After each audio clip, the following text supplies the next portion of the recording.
Olá, olá, bem-vindos e bem-vindas a esse novo programa que estamos iniciando hoje aqui na Academia de Transformação Organizacional, o programa Quintas da Transformação, para a gente conversar sobre aspectos, né, da liderança, do desenvolvimento de líderes de forma humanizada e também de forma produtiva, incluindo nessa conversa também a relação dessa liderança com o desenvolvimento humano e organizacional. E para começar essa série de encontros, né, que nós teremos aqui às quintas-feiras, sempre às 11 horas, horário de Brasília, eu não poderia começar melhor do que com o meu mentor, Mark Lund. Mark, seja muito bem-vindo. Muito obrigado. Eu estou super honrado de estar aqui com vocês, super energizado assim com essa nova proposta de transformação nas quintas-feiras, um belo programa. Então, obrigado por me convidar. Imagina, é uma honra de verdade. Eu não poderia começar com outra pessoa e eu quero apresentar o Mark para vocês, gente. Bom, Mark Lund, né? O Mark é um nova-iorquino que está no Brasil já há alguns anos e por isso que ele tem esse português perfeito, embora ele fala para mim que às vezes ele não tem, mas sim, ele tem um português perfeito. E o Mark, ele é referência em educação executiva. Por isso que eu não poderia começar essa série de programas aqui, de encontros, com outra pessoa, né? Então, o Mark, ele já compartilhou a sua trajetória em instituições como a Babson College, em instituições como a Harvard Business Publishing e a FGV, ao lado de ninguém mais, ninguém menos que a Bílio Diniz. Que honra, né? Ó, você me deu arrepio, sinto falta do nosso amigo. Ah, eu imagino, eu imagino. Mas que trajetória linda, Mark. E você, para mim, é uma referência. E eu sei que não só para mim, eu conheço muitas pessoas que têm você como uma grande referência, não só, né, na educação executiva, mas como ser humano. Então, é realmente uma honra te receber aqui hoje para a gente falar sobre educação executiva. Legal. É importante, você falou da referência como educação executiva e referência como ser humano. Eu gostaria de priorizar o lado ser humano, que é isso que nós vamos conversar hoje, né? Sim. E a educação executiva veio como consequência da minha tentativa de ser um ser humano.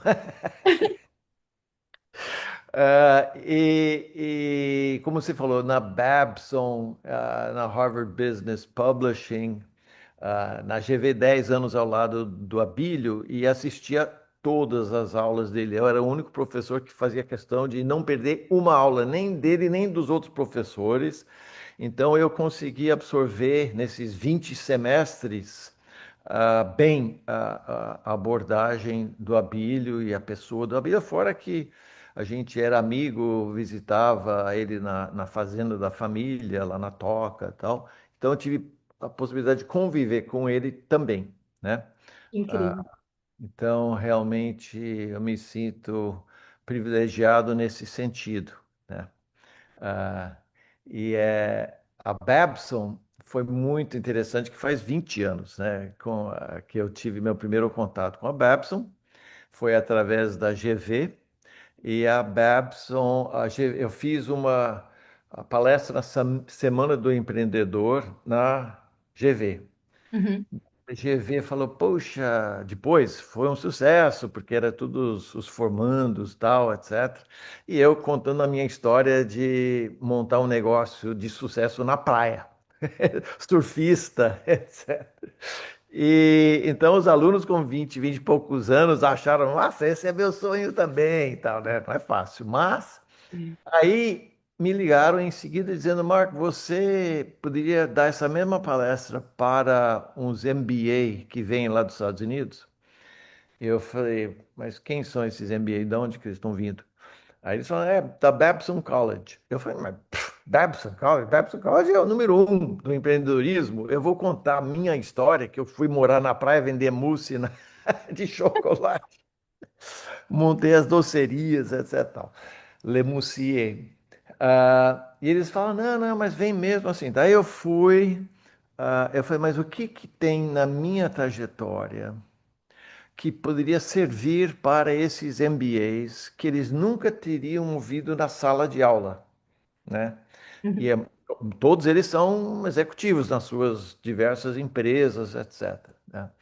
Então veio esse grupo para o Brasil e montei uma apresentação sobre a jornada do empreendedor, mas baseado muito, como eu falei, eu queria falar alguma coisa que eles não teriam ouvido antes. Então, como eu no início da minha carreira fui professor de história, eu pensei comigo mesmo, entendendo bem a trajetória, a jornada do empreendedor, eu falei, mas espera aí, não é só CNPJ.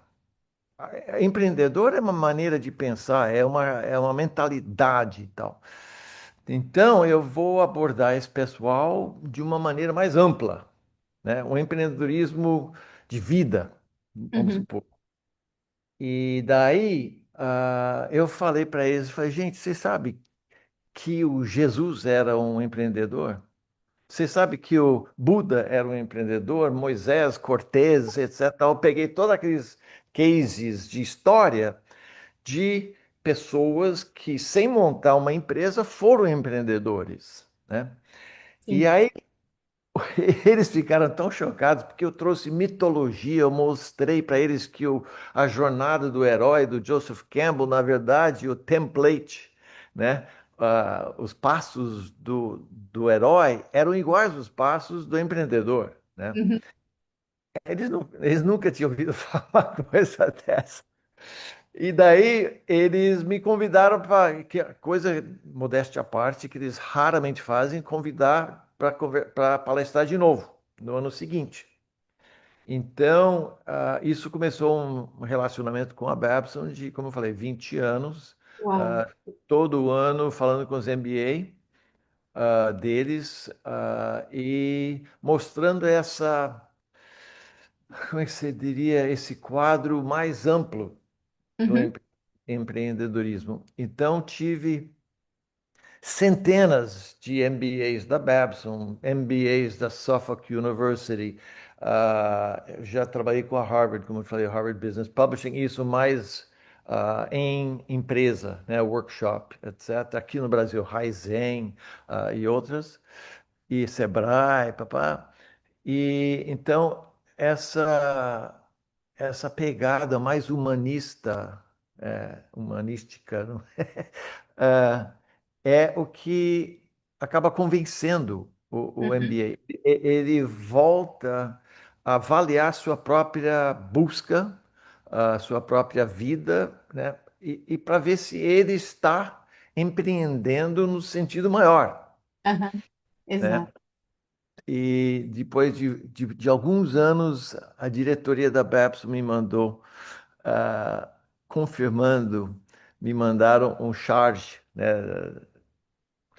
E o charge fala assim: empreendedorismo não é sobre você montar uma empresa de sucesso. Empreendedorismo é você montar uma vida de sucesso, né? Uau. Que legal. Finalmente a diretoria entendeu a minha fala, a minha proposta, etc., tal, com esses MBAs. E então esse foi o início da minha experiência com educação executiva, que Uhum. foi construída em cima de 20 anos empreendendo, literalmente, convencionalmente, CNPJ-mente, Aham. então com base podendo falar, né? Sim. Só que com 20 anos você acaba sugando as histórias, as experiências desses centenas de alunos, de MBAs, de executivos, né? Compartilhando as histórias deles, aprendendo com eles, etc. Não somente assim propagando professando as suas, meu próprio conhecimento. E por isso que nas aulas do Abílio, no curso, que eram 14 aulas, eu dei 3, a Abílio deu 4 e teve 7 que eram de outros professores super escolhidos a dedo, etc. Então, eu não fa... eu fazia questão de assistir 20 semestres, os mesmos Uau. professores, as mesmas aulas. Por quê? Porque eu aprendia naquela sala de aula tanto quanto os executivos C-level que estavam lá junto. Então, não era só eu aprendendo do Abílio, ou eu aprendendo com Thomas Schmidt, da Capitalismo Consciente, ou eu aprendendo com Marcos Souza Aranha, ou eu aprendendo com essas pessoas escolhidas a dedo, Aham. mas era eu aprendendo com os próprios alunos, Que né? eram executivos.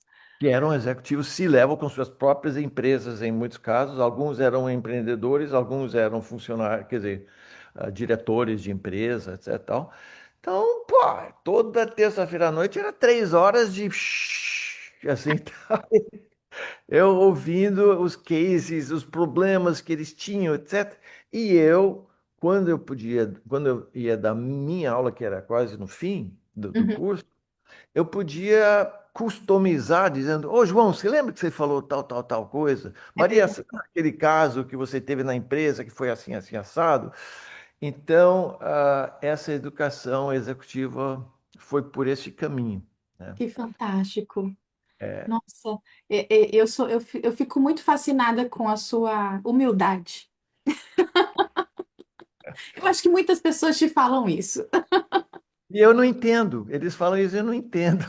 Eu, eu não estou fazendo nada. Eu não sou Madre Teresa, não sou nada disso. Eu simplesmente acho que é a curiosidade, a mola propulsora, né? E eu aprendo com o balconista da padaria, né? Aham, é verdade. É. Então, o tempo inteiro, o radar está ligado, nesse sentido, como eu falei, profissional e pessoal. Uhum. Sempre ponho o pessoal como alicerce do profissional, né? Sim, sim. Mas eu estou falando demais, agora me orienta, como que nós Claro, vamos. não, eu primeiro quero saber quem é que tá aqui com a gente. Gente, coloca aí, eu tô vendo o YouTube enquanto isso, tá, Mark? Ok? Então eu quero ver, eu quero saber quem é que tá aqui com a gente, de onde vocês estão falando. Dá oi aí no chat pra gente, pra eu saber quem é que tá por aqui. Aproveita, já curte esse vídeo, compartilha com outras pessoas que também precisam aprender sobre educação executiva, educação de líderes, educação de empresários, né? Educação de executivos, tá bom? Coloca aqui para mim quem é que tá por aí, põe no chat para eu saber quem que tá aqui com a gente. Mark, e o que que você aprendeu, né? Já que você, eu acho assim, eu acho que as pessoas mais incríveis que eu conheço, elas são ótimos aprendizes. São pessoas que são curiosas, né, e que aprendem com tudo ao redor, né? Você é um poço de sabedoria, assim, uma referência para mim, porque a cada conversa que a gente tem, eu saio aprendendo coisas que eu nem imaginava, né? Assim, então, a cada interação que a gente tem, eu aprendo cada vez mais. Nesses anos todos, né, que você atua com educação executiva, o que que, na sua opinião, de fato, né, diferencia um executivo, diferencia a educação de um executivo para que ele tenha uma atuação melhor com as pessoas, com as empresas, né? O que que você percebeu que mais impacta a educação desses executivos nesses anos? Eu diria que o que impacta o líder ah, que eu idolatrava assim e tal, e com esses 20 anos, você pode imaginar, conversando com centenas de C-level, Sim. e ainda estudando para preparar para as aulas, etc., a quantidade de cases que eu juntei no decorrer destes anos, né? E os líderes um dos primeiros é um brasileiro chamado Ricardo Semler. Uhum. Ah, vocês têm que assistir o vídeo TED Talk É, dele, é. como gerir uma empresa quase sem regras. Esse é o título do TED Talk do Ricardo Semler. Acho que ele foi uma das primeiras pessoas que realmente trouxe à tona Foi. aquilo que eu aprendi como sendo a fórmula mágica. E isso era a maneira com que ele tratava seus subalternos, chão de fábrica, como seres assim superdotados e que ele pudesse confiar e consultar e etc. Então, chão de fábrica para ele era importante. E nesse TED Talk ele explica como o metalúrgico, que eles tinham uma empresa de metalurgia, na época que ele assumiu, herdou do pai, 100 funcionários, cresceu para 5.000 funcionários e ele quase não aparecia na empresa, porque ele tem aquele livro que foi best-seller, que é Virando a Própria Mesa. Ou seja, peraí, esse pessoal, eles pagam aluguel, eles criam filhos, eles são pessoas do bem. Por que que eu não vou acreditar neles? Por que eu preciso pedir, levantar a mão para ir no banheiro, levantar da fábrica?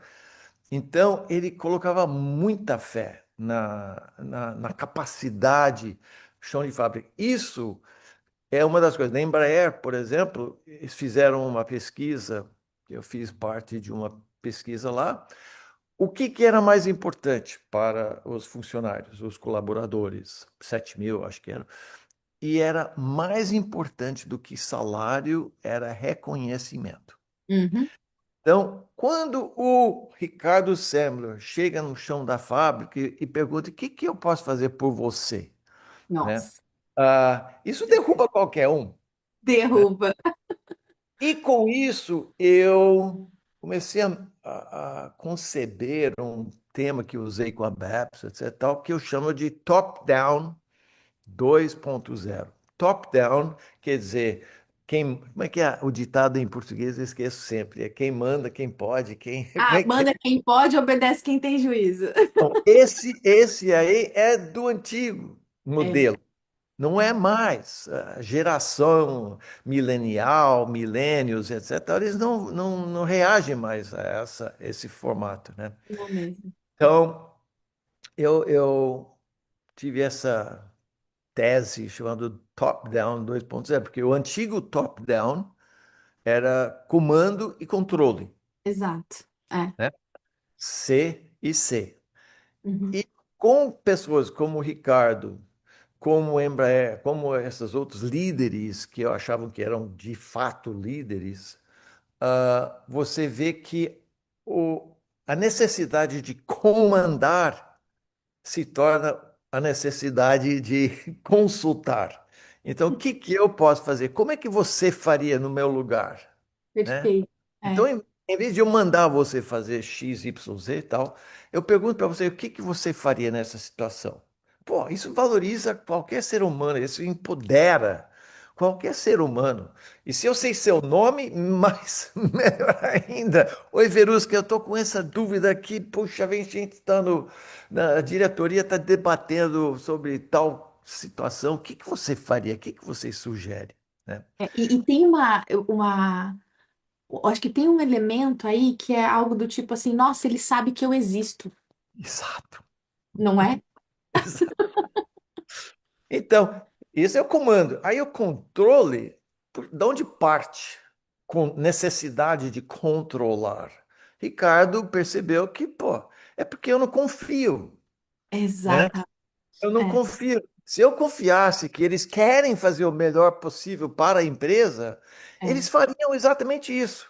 Então, Ricardo, por exemplo, você vai ouvir no TED Talk, quando o pessoal, Lula e o pessoal lá, daquela 30 anos atrás, estavam fazendo greves no ABC e tal, ele falava para os seus os funcionários da Semler, que é o nome, Senco, que era a Tempo. empresa dele, ele falava, escuta, se vocês quiserem, vai lá. Só me ajuda no fim do dia, terminando a sua produção, né?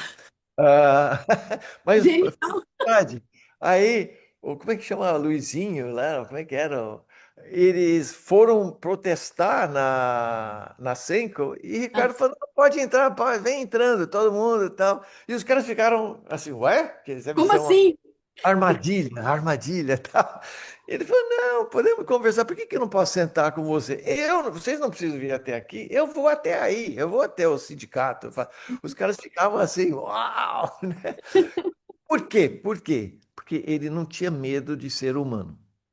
Ele não tinha medo de reconhecer você, né? Nossa, Então, a empresa foi de 100 funcionários para 5.000 funcionários. incrível. E como eu falei, tem vários cases que reforçam esse comportamento. Sempre existiu, mas hoje em dia é necessário. O outro não está funcionando mais, eu acho. E o Ricardo fez isso já tem muito tempo, né, Mark? Ele foi assim muito ousado para a época, inclusive. É. Pioneiro, foi no início dos anos 80. Pois é. E só para vocês saberem, ah, a gente estudou junto. Então eu tive a sorte de ter um network de amizades bem legais. Abílio, Ricardo, né? E a gente conversa bastante até hoje. E convidava ele para entrar via Zoom nas minhas aulas na GV, né? Ah, E ele tá, esse aqui é uma fofoquinha, nossa, né? fica só aqui entre a gente. Entre a gente. Não, mas ele herdou a empresa do pai, ele era roqueiro, né? Até hoje a gente toca junto, eu e ele, de vez em quando. E ele era roqueiro e o sonho dele era fazer a trilha do Marco Polo, da Índia até a China. Aham. Foi aí que caiu a ficha dele e falou: Mas espera aí, como é que eu vou fazer isso se eu estou tendo que comandar essa empresa? A única maneira de eu escapar de trás dessa mesa é se eu colocar eles tocando a empresa. Sim.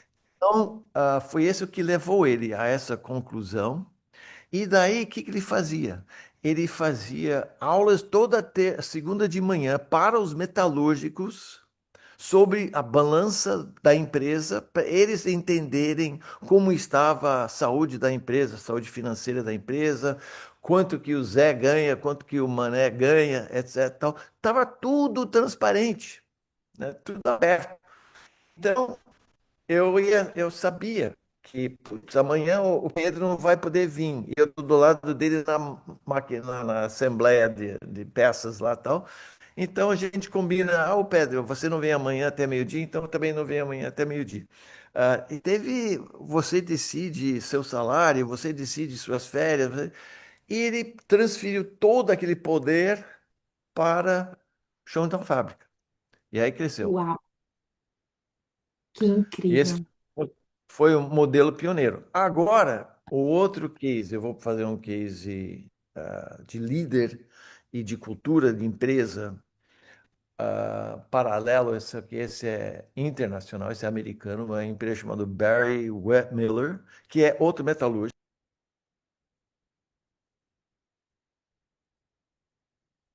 Acho que a gente está com um probleminha.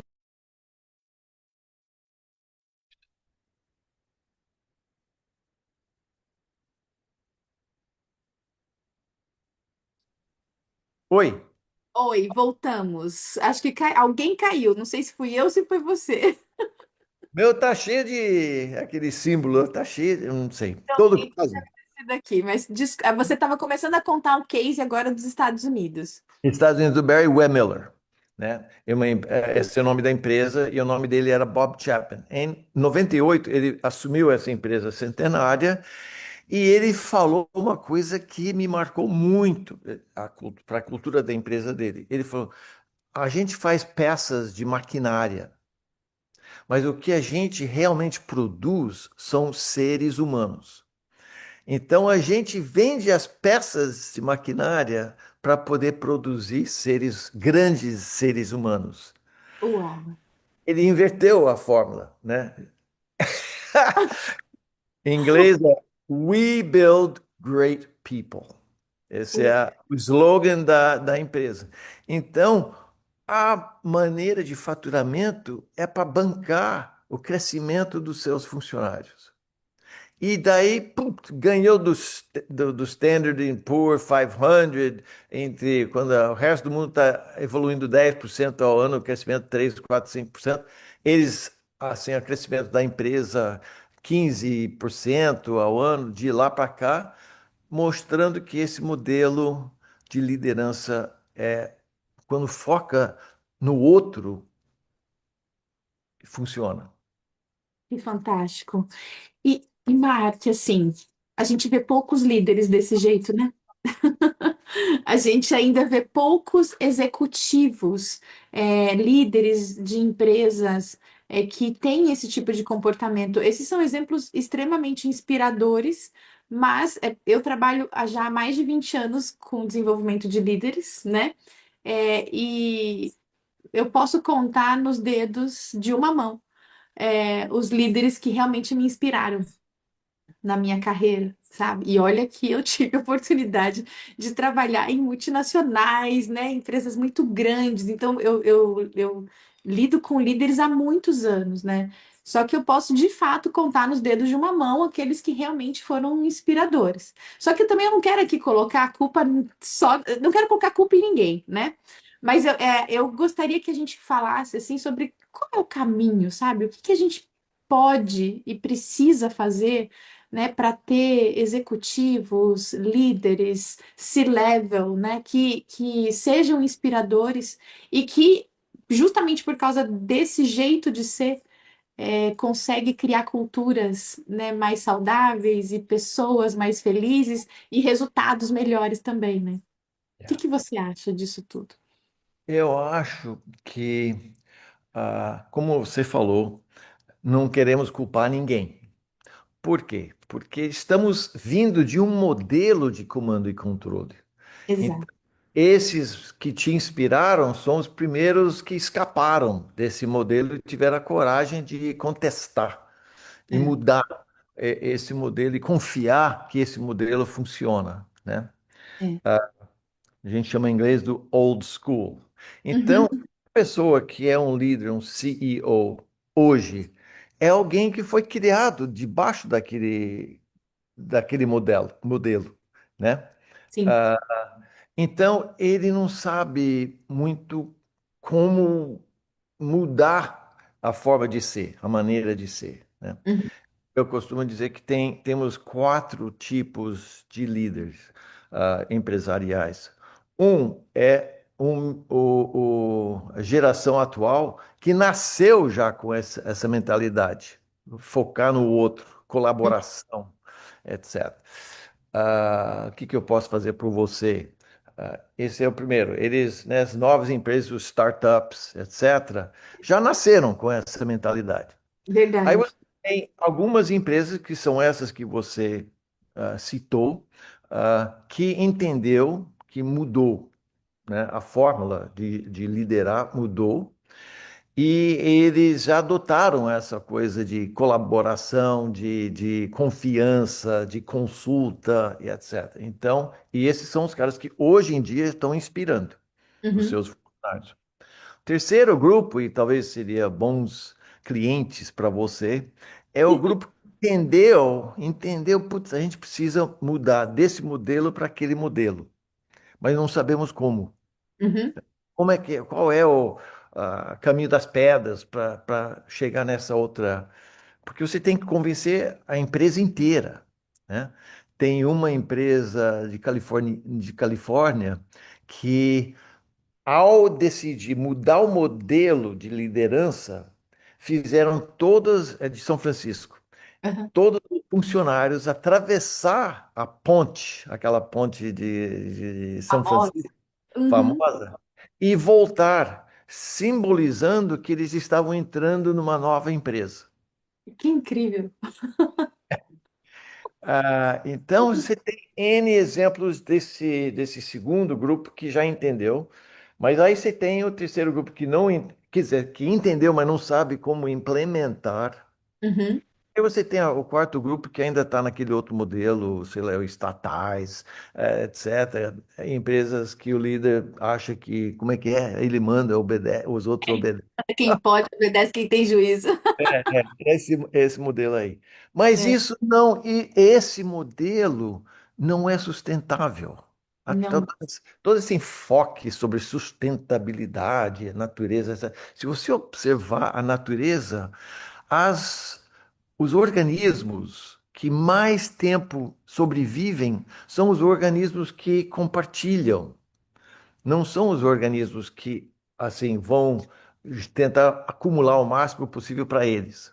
Uhum, Então, sustentabilidade é para essas empresas ah, doar assim, tipo, né? Compartilhar o poder, desconcentrar o poder, a riqueza, etc. Tal. E pronto, daí você tem um modelo de longa vida, né? uhum, Recife, recifes, florestas, eles compartilham o tempo inteiro. E é, por isso que eles duram milênios, né? Agora, aquele câncer, o que que é câncer? Câncer é tudo para mim, tudo para mim. A é. célula quer toda a energia para si, né? E aí não tem sustentabilidade. Perfeito. Nossa, são analogias incríveis, né? Acho que primeiro que a natureza traz todas as respostas para a gente, né? A forma como a natureza funciona é exatamente no compartilhar, né? No Exato. colaborar, né? É todo um sistema que funciona de forma colaborativa e por isso que perdura, né? E frutifica, enfim. E nossa, e essa coisa do câncer que você trouxe é exatamente isso, né? A autoimunidade, por exemplo, né? O câncer é uma doença autoimune, então é o próprio corpo combatendo consigo mesmo, né? Brigando. E é isso que a gente vê na maioria das organizações lideradas, né, por líderes e executivos que ainda acreditam nessa, que ainda tem essa mentalidade, né, de que é tudo para mim. É. Então, eu acho que esses líderes entendeu que a pessoa é o produto da empresa, que nem aquele Bob Chapman. Sim. Ah, e eu, nas minhas aulas lá com a Bílio, eu falo, e aprendi nos meus 20 anos empreendendo minha própria rede de lojas, etc, tal, que eu achava que tinha um salário, eu pagava um salário, né, monetário, etc. Isso era o que eu tinha que, era a minha parte. Uhum.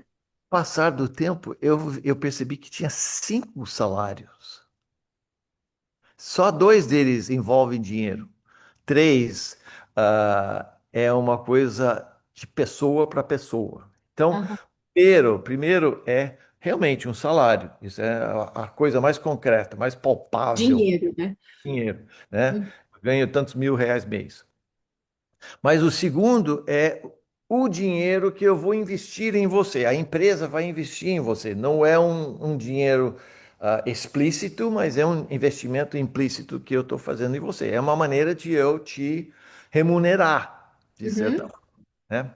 Sim, Então, esse é o segundo, mas novamente envolve investimento. sim.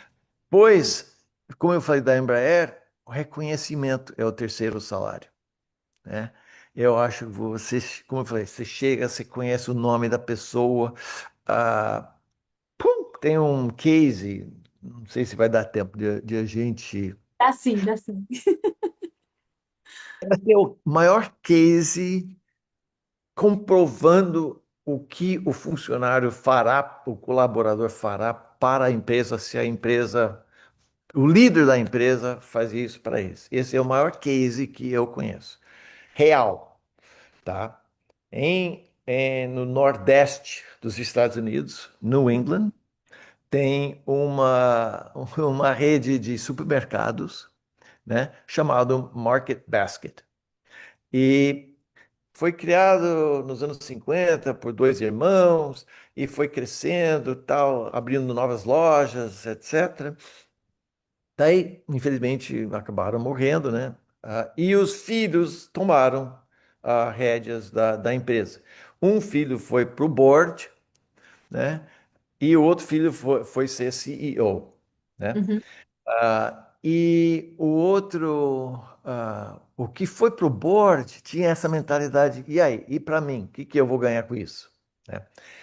E esse outro líder, CEO da empresa, veja só, ele visitava, se você tinha um filho que estava no hospital, fica até emocionado. Ele vai até o hospital ver seu filho. Se você está faltando dinheiro, precisava de um empréstimo, ele facilita com você no banco, etc. Fazia isso e ele pegava dividendos da empresa e pegava a maior parte e dava para os funcionários, né? Nossa. Aí o primo dele, que era do board, Ele falou, não, mas você está desviando os recursos da empresa para esses funcionários, etc. Tal. Ele fez um complô para tirar o primo do CEO, mandar embora. Uhum.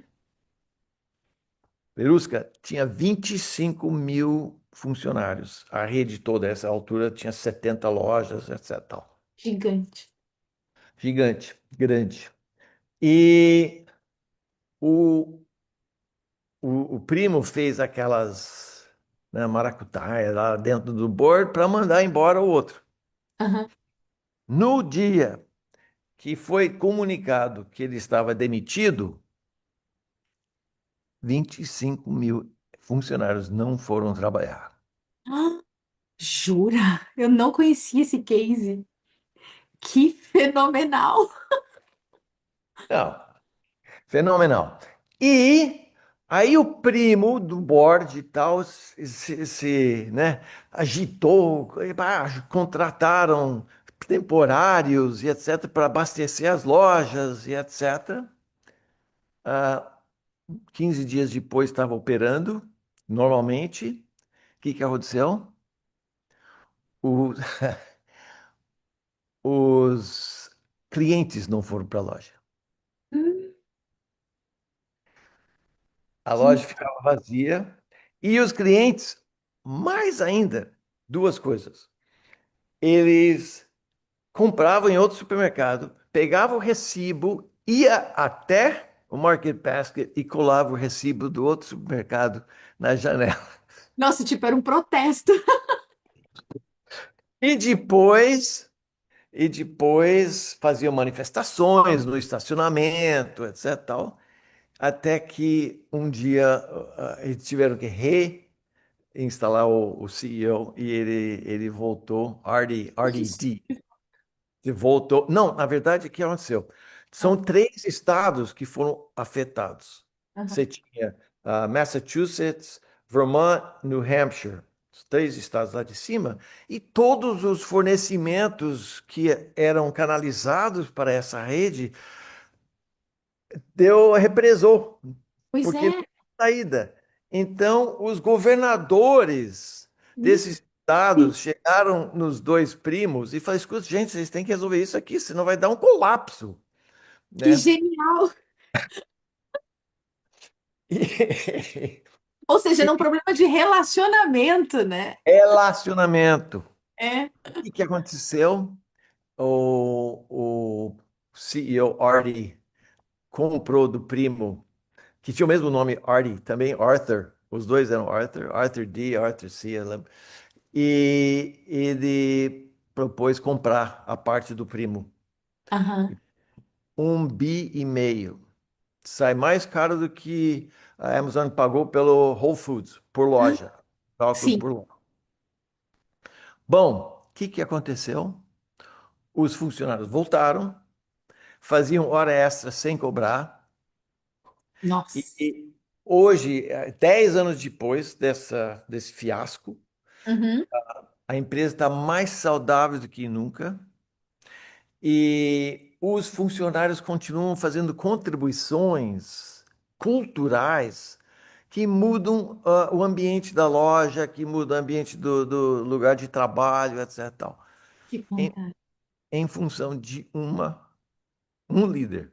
Um líder. Exatamente. Meu Deus. Que... Eu não conhecia essa história. Incrível. É. Nossa. Toda Nossa. vez que passo lá em New England, eu passo por uma loja do Market Basket, eu tiro o chapéu. Tipo, mas assim, né? Venera, né? Meu Deus, é incrível isso. Vi uma matéria esses dias de um dos funcionários montou um playlist para agradar os clientes. Porque o que aconteceu? Aquele 1 milhão de clientes que não foram na loja foram Aham. clientes bem tratados pelos funcionários. Claro. E, É. e compraram a briga dos funcionários. Quando os funcionários não foram trabalhar, os clientes falam: a gente também não vai, então, não vamos lá na loja. Então, esses funcionários são super focados também no outro. É, porque a liderança modela isso, né? Você, você foca. em português e em inglês tem uma palavra que pouquíssima gente conhece. E quando eu descobri essa palavra, eu falei, uau, essa aqui é a palavra número um para meu vocabulário, que é alteridade. Interessante. Alteridade É, é uma palavra que eu mantenho aqui na cabeça. Por quê? Porque alter quer dizer outro. sim. Alteridade é você focar no outro, né? E então, outro case, por exemplo, o Marriott, o Mr. Marriott lá, fundador da empresa, ele falou: se eu investir $1 no meu funcionário, ele vai cuidar do meu cliente. Se eu investir $1 no meu cliente, nada me garante que ele vai cuidar do meu funcionário. E com certeza não. É. Hum, Então, o payback, o ROI, melhor é se eu investir no meu funcionário.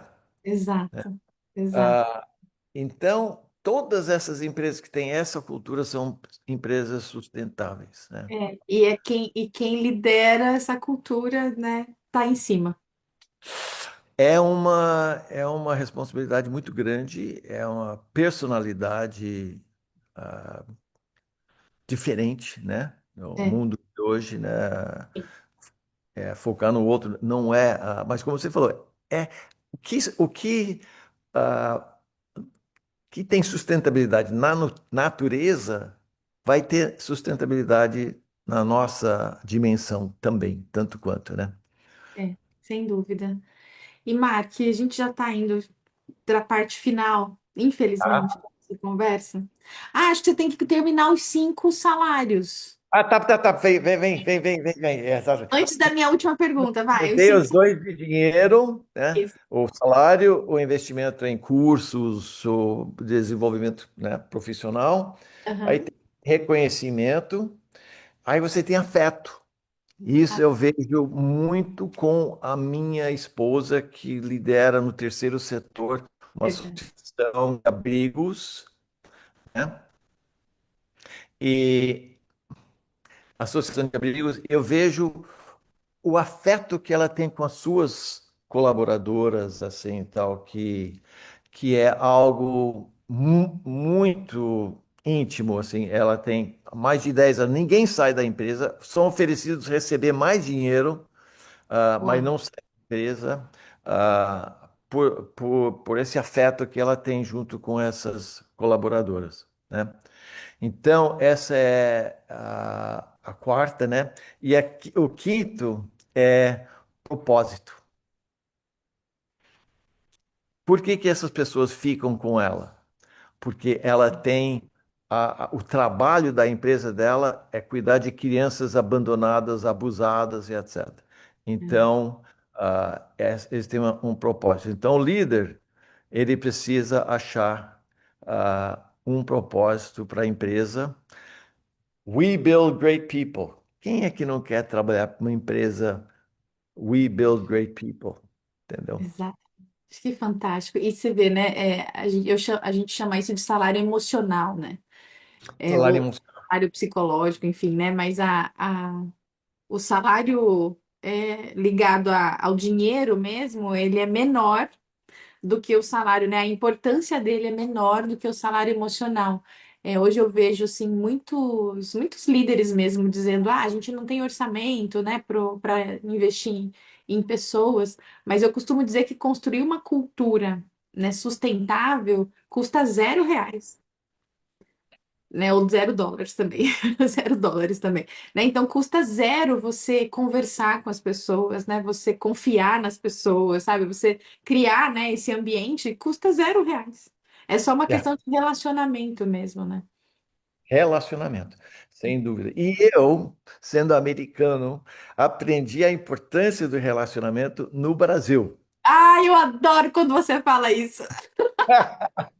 Não, quando esses MBAs vêm de Boston, seja de Harvard, de Babson, de Suffolk University, etc. Tal, eles ficam chocados É, com a quantidade de pessoas andando na calçada, conversando, é, rindo, sorrindo. E eles me pegam do lado e falam: Mark, me diga uma coisa.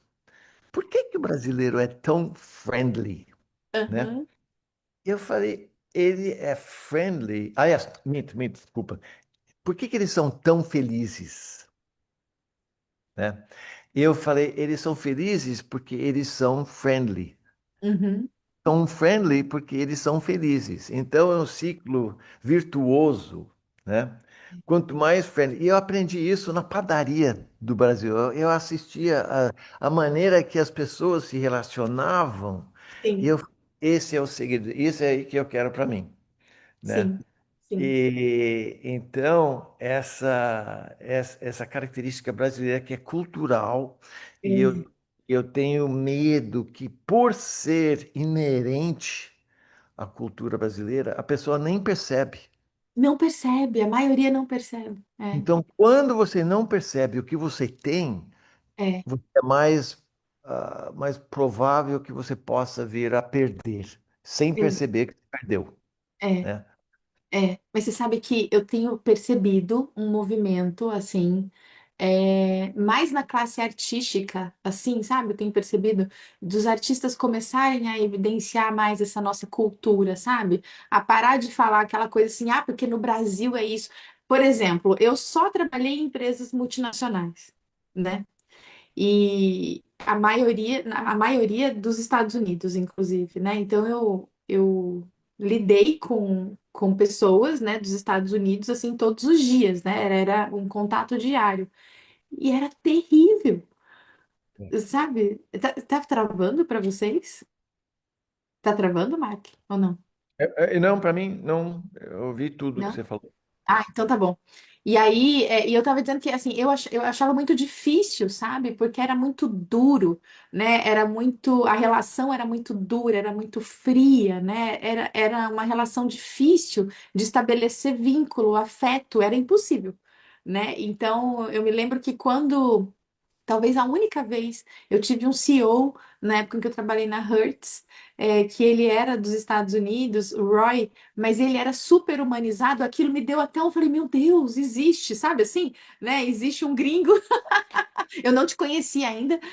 Existe um gringo humanizado, sabe? Então, e eu costumo dizer isso para os meus alunos, né? Às vezes as empresas usam muito a referência dos Estados Unidos para uma cultura de trabalho como se ela fosse mais eficiente, mas é uma cultura que destrói as relações, né? Na maioria das vezes, e acaba destruindo também os resultados, né? Então eu não vejo, eu adoro quando você fala disso do Brasil porque eu entendo que a nossa própria cultura é o que vai nos salvar, de fato, É, sabe?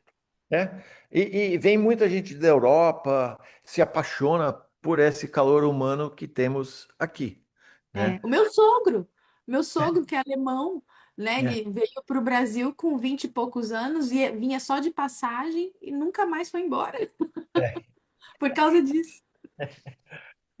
Então, essa é a minha lição, o que eu mais ganhei vindo para o Brasil é essa brasilidade, Sim, que até toquei para vocês, né, a minha música sobre esse calor humano e quanto sim. vale esse calor humano. E é uma coisa que, se não tiver, não, a empresa não rola, né? Não. E você E sabe aí que. entra a Ah, questão de recursos humanos. isso! Era isso que eu ia falar. Pode falar, por favor.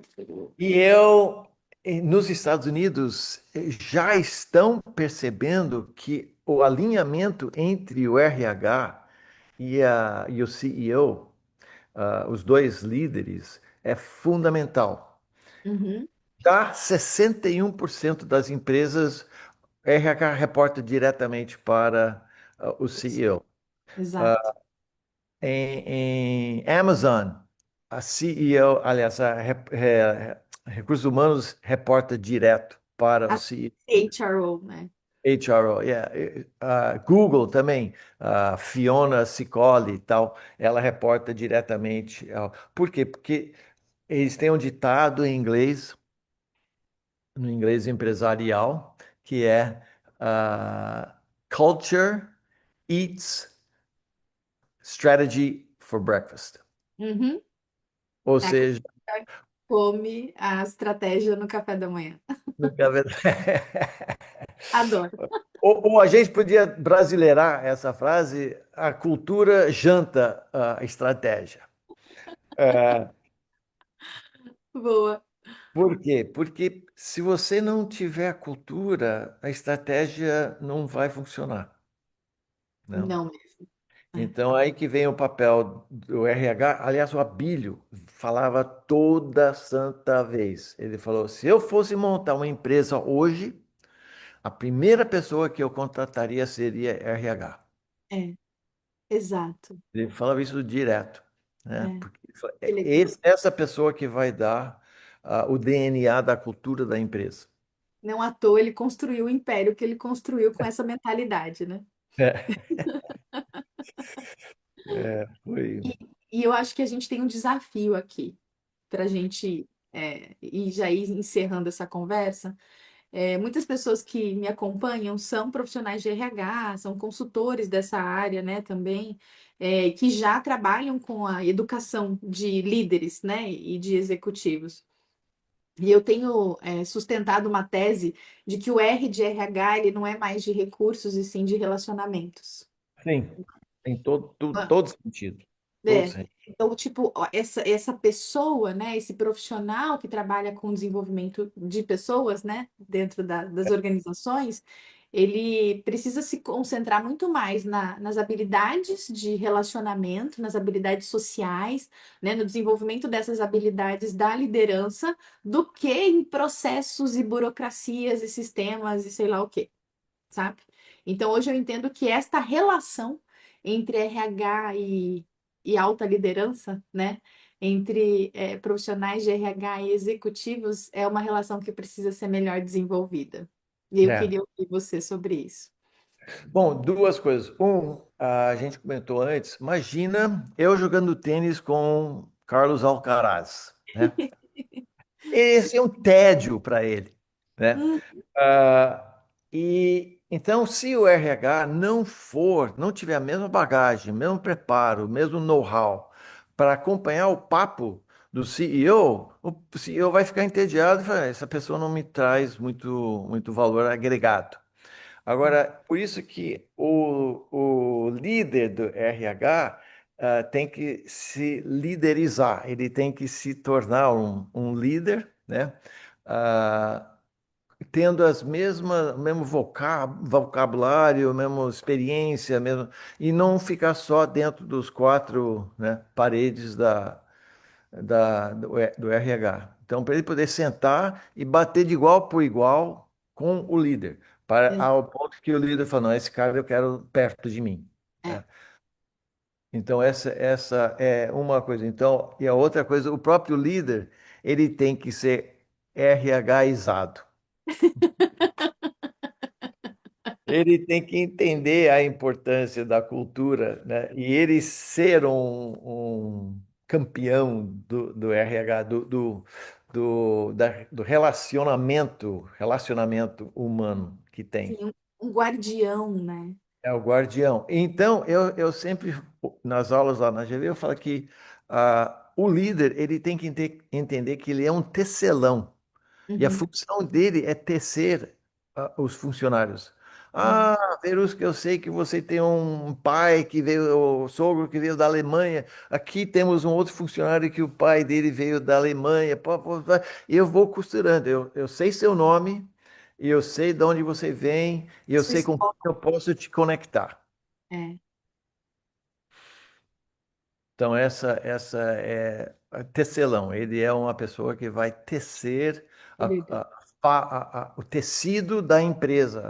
A Sim, cultura é o tecido da empresa e ele, função dele é estratégico, mas se ele descer até o chão da fábrica, que nem esses outros exemplos que eu te disse, te dei, ele vai tecendo a força do tecido cultural. então, na verdade, a gente tem que educar tecelões. Yes.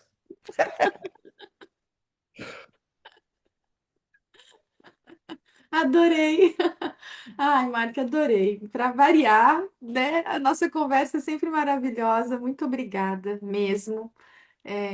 Acho que a gente tem aí belos desafios pela frente, mas muitas oportunidades também, né? Muito, muito. E eu vou acompanhando as suas, seus quitas transformadoras, assim e tal, né? As quintas da transformação. Quitas da transformação, para ver se a gente consegue transformar esse modelo antigo de comando e controle para esse novo modelo né, da atualidade. A gente vai, a gente já está acontecendo já, mas é que a gente tem pressa, né? Mas isso já, eu falo isso para mim mesma, sabe? Eu sou apressada, mas isso já está mudando devagarzinho, mas tá. Tá. Então, Graças a pessoas como você, inclusive. é, e você também, né? E você e o Marcos, né? Eu e a Roberta, Sim. ah, nossa, como eu falei, esse afeto que ela tem com a equipe dela É, tem gerado cada história de transformação de criança que foi abusada, etc., abandonada e acaba sendo adotada ou nem adotada, sai do abrigo com 18 anos, né? Uma pessoa transformada que já procura emprego, que já se vira, já fora vai para a sozinha. faculdade, É. vida transformada, né? Baseado nesses 5 salários lá que a gente falou antes. Maravilhoso, maravilhoso. Gente, não foi incrível? Ó, tô vendo aqui, ó, Marte, parabéns, parabéns, muito bom. Que mais? Ah, o Brasil é incrível, que aula maravilhosa, faz muito sentido. Gente, que fantástico. Só comentários maravilhosos e apreciativos a essa conversa que a gente teve aqui, a sua participação. Marte, muito obrigada. Eu sou muito grata por um dia você ter entrado na minha vida através do Marcos, inclusive. Do Marco, do Alexandre. Do Alê, exatamente, do Alê, do Marcos, enfim, então, na minha jornada empreendedora aí também como líder, né? Então, sou muito grata por ter você e a Roberta nas nossas vidas, e que bom que a gente continua junto nessa jornada aí daqui para frente. Vamos que vamos! Obrigada! Gente, olha, esse é só o começo. Então, essa foi a primeira quinta da transformação. Espero vocês aqui na próxima quinta-feira, às 11 horas da manhã, horário de Brasília, com mais um convidado ou convidada especial, que em breve a gente vai anunciar quem é, tá bom? Muito obrigada, bom almoço aí para todo mundo. Essa live vai ficar gravada e depois vocês podem compartilhar com outras pessoas também. Marci, obrigada, Ok. viu? Um Beijo beijo. para todos! Tchau, tchau, gente!